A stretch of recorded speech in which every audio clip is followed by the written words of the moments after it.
తాకట్టులో ఉన్న బంగారాన్ని విడిపించి ఆ రోజున్న మార్కెట్ ధర కట్టి మిగిలిన డబ్బును మీకు అందిస్తుంది కొమ్మూరి గోల్డ్. నమస్కారం. మనం ఆగస్టు మంత్ రాశి ఫలాల గురించి మాట్లాడుకుంటున్నాం. ఇందులో ఒక్కొక్క రాశి కంటే 12 రాశుల వారికి ఈ ఆగస్టు మంత్లో ఎలా ఉంది ఏంటి అని తెలుసుకోబోయే ముందుగా ఈ ఆగస్టు మంత్ యొక్క విశిష్టత, అందులో ఉన్న పండగలు, పర్వదినాలు, విశేషాలు ఏంటో తెలుసుకున్నాము. ఇందులో చూసుకుంటే ఈ ఆగస్టు మంత్ సంకటహర చతుర్థి నుంచి స్టార్ట్ అయ్యి మరలా సంకష్టహర చతుర్థితో ఈ మంత్ అంతా అయిపోతుందని మనం చెప్పుకోవాలి. ఇందులో ఇంకా మనకి ముఖ్యమైన పండుగలు ఏమున్నాయంటే, ఫస్ట్ వచ్చేటప్పటికి మనకి సికింద్రాబాద్ బోనాలు, హైదరాబాద్ బోనాలు, వీటితో పాటుగా గురుమౌఢ్యమి త్యాగం అంటారు. అంటే ఇప్పటిదాకా మనకు గురుమౌఢమి నడిచిందండి. ఈ ఎప్పుడైతే 12వ తారీఖు తర్వాత మౌఢమి వెళ్ళిపోతుంది, అక్కడి నుంచి శుభకార్యాలు చేసుకోవచ్చు అని మనకు చెప్తూ ఉంటారు. వీటితో పాటుగా మనకి నాగపంచమి అని చాలామంది ఎక్కువగా చేస్తూ ఉంటారు. ఎవరైతే కాలసర్పదోషాలు, నాగ అన్న పేరు పెట్టుకున్న, మానస అన్న పేర్లు పెట్టుకున్న వాళ్ళంతా కూడాను ఈ యొక్క పిల్లలు కావాలనుకునే వాళ్ళు ముఖ్యంగా చాలా ఇంపార్టెంట్. నాగపంచమి అందరూ సెలబ్రేట్ చేసుకోవాలి. ఆ తర్వాత మనకు వచ్చేది వరమహాలక్ష్మి వ్రతం మనం చేసుకుంటాం. అందరం చాలా కళ్ళ పండగ శోభాయమానంగా. అది 21వ తారీఖు ఉంటుంది. తర్వాత మనకి జంధ్యాల పౌర్ణమి, దీనిని రాఖీ పౌర్ణమి లేదంటే గాయత్రి మాత పుట్టినరోజు అని మనం సెలబ్రేట్ చేసుకుంటూ ఉంటాం అనమాట. ఈ ప్రకారంగా అనేక రకమైన శుభకార్యాలు, తర్వాత శ్రావణ మాసం కూడా మనకు స్టార్ట్ అవుతుంది. ఇవన్నీ ఉన్నాయి కాబట్టి ఎన్నో పండగలు, విశేషాలు, పర్వదినాలు కలిగిన ఈ యొక్క ఆగస్టు మంత్లో అందరికీ అష్టైశ్వర్యాలు కలగాలని, భోగభాగ్యాలు కలగాలని, చక్కగా ఉండాలని చెప్పేసి కోరుకుంటూ ఒక్కొక్క రాశి వాళ్ళకి ఎలా ఉందో మనం చూద్దాం. ఇందులో మనకి జ్యోతిష శాస్త్రం ప్రకారం కనుక గమనించుకుంటే ఈ ఆగస్టు మంత్లో ఇందాక చెప్పుకున్న విశేషాలతో పాటుగా 4 గ్రహాలు కూడా మారుతూ ఉన్నాయండి. ఈ గ్రహాలు మారే గ్రహాలు చూసుకుంటే ఫస్ట్ శుక్రుడు ఆగస్టు 1నే మారుతూ ఉన్నారు. సెకండ్న కుజుడు మారుతూ ఉన్నాడు. బుధుడు 5వ తారీఖు మారుతూ ఉన్నారు. సూర్యుడు వచ్చేటప్పటికి 17వ తారీఖు మారుతూ ఉన్నారన్నమాట.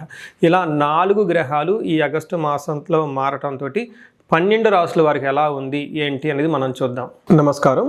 ఆగస్టు మంత్ 2026వ సంవత్సరంలో వృశ్చిక రాశి వారికి కనుక మనం చూసుకుంటే ఓవరాల్గా చాలా బాగుందని మనం చెప్పుకోవచ్చు. దాదాపు ఒక 70 to 80% చాలా అనుకూలంగా ఉందని చెప్పుకోవాలి.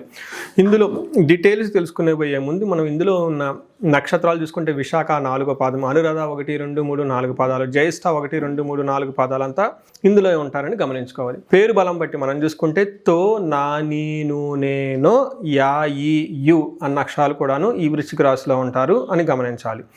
ఇందులో లఘు గోచారం, సూక్ష్మ గోచారం ప్రకారం చూసుకుంటే టోటల్ మంత్ అంతా ఎలా ఉంటుందో అని ఒక 4 సంస్కృత మాటల్లో మన మహర్షులు చెప్పడం జరిగింది. అందులో భాగంగా సూర్యుడు వల్ల వీళ్ళకి క్రియాఫలం, కుజుని వల్ల మృత్యుం, బుధుని వల్ల విఘ్నం, శుక్రుని వల్ల అభయం అని చెప్తారు. అంటే టోటల్గా గ్రహరాజు అయిన సూర్యుడు వీళ్ళకి క్రయాఫలం, ఏదైనా కనుక హార్డ్ వర్క్ చేస్తుంటే అందులో రిజల్ట్ ఉంటుందని చెప్తారు. బుధుని వల్ల అన్ని పనులు అవుతాయి కానీ ఆటంకాలు ఎక్కువగా ఉంటాయి. శుక్రుని వల్ల ఓవరాల్గా చూసుకుంటే సేఫ్ అండ్ సెక్యూర్గా ఉంటారు. కుజుని వల్ల మిక్స్డ్ రిజల్ట్ ఉంటుంది. కుజుని వల్ల మీకు కొంచెం హెల్త్ కాంప్లికేషన్స్ ఉండే అవకాశం ఎక్కువగా ఉంటుంది. అనుకోని విధంగా ప్రమాదాలు జరిగే అవకాశం ఎక్కువ ఉంటుందని తెలుసుకోవాలి. అయితే కుజుని కొంచెం మంచి సపోర్ట్ కూడా ఇచ్చే విధంగా మిక్స్డ్ రిజల్ట్ ఉన్నారని తెలుసుకోవాలి. మీ యొక్క ఇండివిజువల్ జాతకంలో బట్టి అక్కడ గ్రహస్థితి అంతా చక్కగా ఉంటే దశలు, అంతర్దశలు ఇది కొంచెం లైట్గానే ఉంటుంది. ఇన్ కేసు దానిలో పాటుగా మీ యొక్క ఇండివిజువల్ జాతకంలో కనుక దశలు, అంతర్దశలు సరిగా లేకుండా ఉంటే ఈ టైంలో కొంచెం జాగ్రత్తగా ఉండవలసిన సమయం అని గమనించుకోవాలి.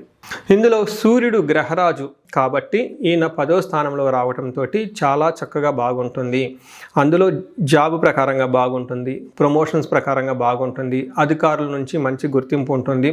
పాలిటిక్స్లో ఎవరైతే ఉన్నారో వాళ్ళకి కొత్తగా అధికారము, అథారిటీ, రెస్పాన్సిబిలిటీస్ పెరిగే అవకాశం ఎక్కువగా ఉంటుంది. ఓవరాల్గా చూసుకుంటే హెల్త్ బాగలేని వాళ్ళకి హెల్త్ బాగుంటుంది. ఇప్పటిదాకా జాబులు ఎవరైతే లేదో ఈ టైంలో జాబులు వచ్చే అవకాశం ఉంటుంది, ప్రమోషన్స్ వచ్చే అవకాశం ఎక్కువగా ఉంటుందని గమనించాలి.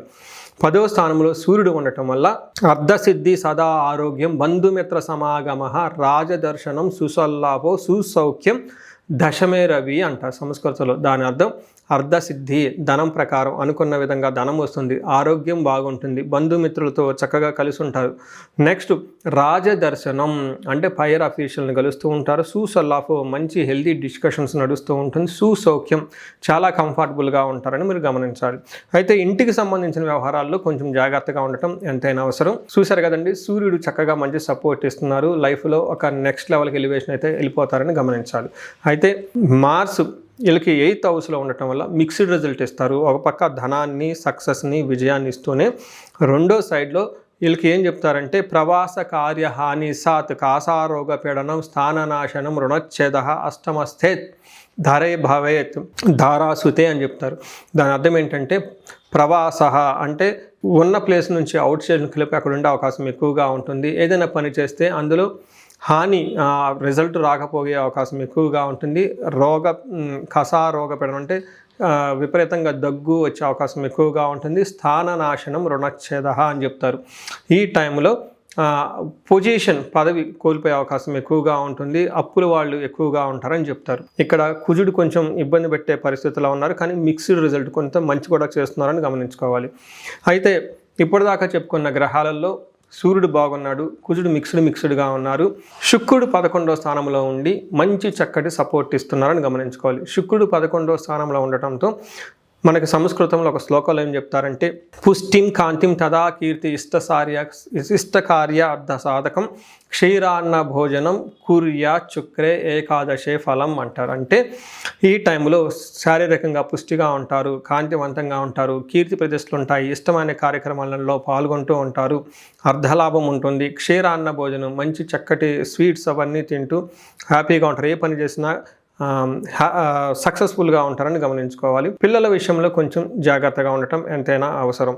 నెక్స్ట్ వీళ్ళకి బుద్ధుని వల్ల ఏదైనా పని చేస్తే తీర్థయాత్రలు చేసినా, లాంగ్ ట్రావెల్ చేసినా, ఆధ్యాత్మిక కార్యక్రమాల్లో కొంచెం ఆటంకాలతో కూడుకొని సక్సెస్ వచ్చే విధంగా ఉంటుంది అని తెలుసుకోవాలి. ఫైనల్గా చూసుకుంటే ఈ రాశి వాళ్ళకి దాదాపు ఒక 80% చక్కగా ఉంది, ఒక బెస్ట్ టైం అని తెలుసుకోవాలి. రీసెంట్గా మారిన గురువు కూడా 8th హౌస్లో ఉండటం వల్ల వీళ్ళకి అడ్మినిస్ట్రేషన్, మేనేజ్మెంట్ రోల్స్లోనూ చాలా బాగుంటుంది. ఫైనాన్స్, బిజినెస్ చేసేవాళ్ళు కూడా చాలా బాగుంటుంది. ఓవరాల్గా ఒక లక్కీప్రదంగా ఉండే అవకాశం ఎక్కువగా ఉంటుంది. ఇందులో ఉన్న నక్షత్రం ప్రకారం చూసుకుంటే మనకి మహర్షులు అంగగోచారం, లఘుగోచారం అన్న ఒక కాన్సెప్ట్లో టోటల్గా నక్షత్రాల వైజ్గా ఎలా ఉంటుందో మనం చూసుకోవచ్చు. ఇందులో భాగంగా విశాఖ, అనురాధ, జ్యేష్ఠ నక్షత్రాలు ఉంటుంది. ఇందులో విశాఖ నక్షత్రం వారికి చూస్తే లాభప్రదంగా ఉంటుంది, క్షేమంగా ఉంటారు. అయితే నెగటివ్ సైడ్లో చూసుకుంటే పరవాసము, కొన్ని రోజులు అవుట్ స్టేషన్లో ఉండే అవకాశం ఎక్కువగా ఉంటుంది. ఫారిన్లో ఉండే వాళ్ళకి చక్కగా ఉంటుందని తెలుసుకోవాలి. అయితే విశాఖ నక్షత్రం వాళ్ళకి దేహ పీడనం, కొంచెం హెల్త్ కాంప్లికేషన్స్గా ఉంటుంది, అనుకున్న పనిలో ఆటంకాలు ఉంటుంది, అతిగా భయపడే పరిస్థితులు ఎక్కువగా ఉంటాయి అని గమనించాలి. అలానే అనురాధ నక్షత్రం వాళ్ళకి లాభప్రదంగా ఉంటుంది, క్షేమంగా ఉంటుంది. అవుట్ స్టేషన్లో ఉండేవాళ్ళు, లాంగ్ ట్రావెల్ చేసేవాళ్ళు ఎక్కువగా ఉంటుంది. ఫారిన్లో ఉండేవాళ్ళు బాగా కలిసి వస్తుంది. హెల్త్ విషయంలో కొంచెం జాగ్రత్తగా ఉండాలి. జ్యేష్ఠ నక్షత్రం వాళ్ళకి వీళ్ళకి వస్త్రలాభం చక్కగా ఉంటుంది, ఫారిన్ వెళ్ళే వాళ్ళకి బాగుంటుంది. ధనహీనత, అలానే దరిద్రము, కొంచెం ఫైనాన్షియల్ క్రైసిస్ ఎక్కువగా ఉంటుంది. ఈ రాశి వాళ్ళు కూడాను అవుట్ స్టేషన్ వెళ్ళి లాంగ్ ట్రావెల్ చేసే అవకాశం చాలా ఎక్కువగా ఉంటుందని గమనించాలి. సో విశాఖ, జ్యేష్ఠ నక్షత్రం వాళ్ళకి కార్యహాని, లత్త అన్న ఒక కాన్సెప్ట్ ద్వారా చూసుకుంటే వీళ్ళకి కార్యహాని, అనుకున్న పనిలో ఆటంకాలు ఉంటాయని గమనించాలి. అలానే విశాఖ నక్షత్రం వాళ్ళకి కొంచెము మానసికంగా టెన్షన్స్ ఎక్కువగా ఉంటాయి అని గమనించాలి. సో చూశారు కదండి, ఈ రాశి వాళ్ళకి అక్కడక్కడ కొన్ని ఆటంకాలే తప్పక ఓవరాల్గా బాగుంది అని మీరు తెలుసుకోవచ్చు. ఈ రాశి వాళ్ళకి పరిహారాలు మనం భాగంగా చూసుకుంటే కుజుని వల్ల కొంచెం ఎక్కువగా ప్రాబ్లమాటిక్గా ఉంది కాబట్టి కుజునికి సంబంధించి హనుమాన్ చాలీసా చదువుకోవటము, లేదా సుబ్రహ్మణ్యేశ్వర స్వామి భుజంగ స్తోత్రం చదువుకోవటము, ఇంకా ఈజీగా అనుకుంటే మీకు దగ్గరలో ఉన్న నాగపడగలు లేదా నాగుల కట్ట అంటారు, అక్కడ ఉన్న మూర్తులకి చక్కగా ఒక మీ స్వహస్తాలతో ఒక్కసారి అభిషేకం చేసి చిన్న పూజలాగా చేయగలిగితే, కొంచెం టైం అక్కడ స్పెండ్ చేస్తే ఈ దోషం అంతా పోయే అవకాశం ఎక్కువగా ఉంటుంది. కందులు 1 కేజీ పావు దానం చేసినా కానీ చక్కగా ఉంటుంది. ఇవి కాకుండా మీ ఇండివిజువల్ లైఫ్లో ఇంకా వేరే ఏదైనా కనుక సమస్యలు ఉన్నా ఈ క్రింది కనిపిస్తున్న నెంబర్ ద్వారా మీరు నన్ను కనెక్ట్ అవ్వచ్చు. సో చూశారు కదండి, ఈ రాశి వాళ్ళు ఇప్పటివరకు ఎలా ఉందో గమనించారు. అయితే ఇప్పటిదాకా నేను చెప్పుకున్న దాన్ని గోచార ఫలితాలు అంటారు. ఇది మీకు ఒక 30 to 35, 40% మాత్రమే అప్లై అవుతుంది. ఇండివిజువల్గా మీ యొక్క జాతకాన్ని చూపించుకుంటే దాంట్లో మిగతా 50-60% మనకు ఎలా ఉంటుందో తెలుస్తుంది. టోటల్గా మీ యొక్క ఇండివిజువల్ జాతకాన్ని చూడటం ప్లస్ ఇది 2 కలుపుకుంటే కరెక్ట్గా యాక్యురేట్గా ప్రిడిక్షన్ వస్తుంది. సో ఎవరికైనా కనుక మీకు ఏదైనా కనుక ఇప్పటిదాకా చెప్పుకున్న దానికి మనకి డిఫరెంట్గా ఉంది, ప్రాబ్లంగా ఉంది, ఇబ్బందులు పడుతున్నామని అనుకుంటే ఒక్కసారి ఇండివిజువల్గా జాతకం చూపించుకోండి. ఈ జనరల్గా నేను ఒక రీసెర్చ్ చేస్తున్నాను, 40 years +or-5 అంటే ఎవరికైనా 35 to 45 ఈ ఏజ్ బ్రాకెట్లో ఉండి మీకు సక్సెస్ఫుల్గా ట్రాక్ రికార్డు ఉంది లైఫ్లో, అంటే బాగా చక్కగా చదువుకున్నారు, చక్కగా మేనేజర్ లెవెల్ ఒక పొజిషన్లో ఉన్నారు. ఈ వయసులో అగైన్ అరౌండ్ 40, 45, 50 ఇలా ఈ ఏజ్లో కనుక ఉండి మీకు సడన్గా లైఫ్లో గ్యాప్ వచ్చిందంటే, అంటే ఒకవేళ జాబు పైన అన్ఎక్స్పెక్టెడ్గా, లేదంటే బిజినెస్లో విపరీతమైన లాసులు వచ్చినా, లేదంటే వేరే వేరే కారణాల వల్ల లైఫ్లో మీరు ఆగిపోయినట్లు కనుక ఫీలింగ్ వస్తే ఇండివిజువల్గా మీ జాతకం చూపించుకోవడం చాలా ఇంపార్టెంట్. ఈ వయసులో జనరల్గా శాపాలు అని ఉంటాయి. మాతృశాపం, పితృశాపం, గురుశాపం, సర్పశాపం, ఇలా ఏమైనా శాపాలు యాక్టివేట్ అయి ఉన్నాయా అవేంటో తెలుసుకొని వాటికి సంబంధించిన పరిహారాలు చేసుకోవాలి. అంతేకాకుండా మీకు ఇండివిజువల్గా నడుస్తున్న దశాభుక్తి అని ఉంటుంది. ఈ దశాభుక్తి యొక్క గ్రహాలు, అవి గ్రహ దోషాలు ఏమైనా ఉన్నాయో తెలుసుకోవడం కూడా చాలా ఇంపార్టెంట్.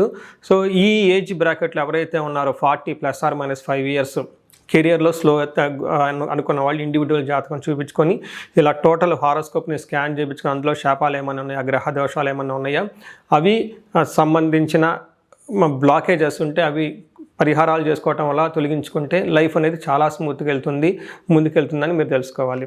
సో ఇంకా కొంతమందికి ఏమైనా కనుక సమస్యలు ఉంటే సమస్యకు సంబంధించి కూడా పరిష్కారాలు మనం చూసుకోవచ్చు. ఎవరికైతే ధనానికి బాగా ఇబ్బంది పడిపోతున్నారో స్వర్ణలక్ష్మి విశేష హోమం చేయించుకోవటం, కుబేర పాశుపతం చేయించుకోవటం చాలా ఇంపార్టెంట్. ఎవరికైతే భార్యాభర్తల మధ్య అన్యోన్యత తక్కువగా ఉండి ఇబ్బంది పడుతున్నారో అన్యోన్య దాంపత్య పాశుపత అభిషేకం, ఫ్యామిలీలో సరైన అట్మాస్ఫియర్ లేదు, అంతా గొడవలుగా ఉంది, శత్రు బాధలు ఉన్నారంటే చండీ హోమం, చండీ పారాయణం చేయించుకోవటం, ఎవరికైతే హెల్త్ సరిగ్గా ఉండదు అనుకున్నారో ఆయుష్ సూక్తము, ఆయుష్ హోమం, మృత్యుంజయ హోమం చేయించుకోవటం, ఇలా ఎలాంటి మీకు ఇండివిజువల్గా ఏదైనా కనుక సమస్యలున్నా, రకరకాల సమస్యలు ఉంటే ఆ యొక్క సమస్య నుంచి బయటపడడానికి ఒక్కసారి జాతకం చక్రం చూపించుకొని దానికి కారణం ఏంటో తెలుసుకొని తగు పరిహారాలు చేసుకుంటే ఈ సమస్యల నుంచి చక్కగా బయటపడే అవకాశం ఎంతో ఉంటుంది. సో ఈ రాశి వారికి అష్టైశ్వర్యాలు కలగాలని, భోగభాగ్యాలు కలగాలని, అందరూ చక్కగా ఉండాలని చెప్పేసి కోరుకుంటున్నాను. నమస్కారం.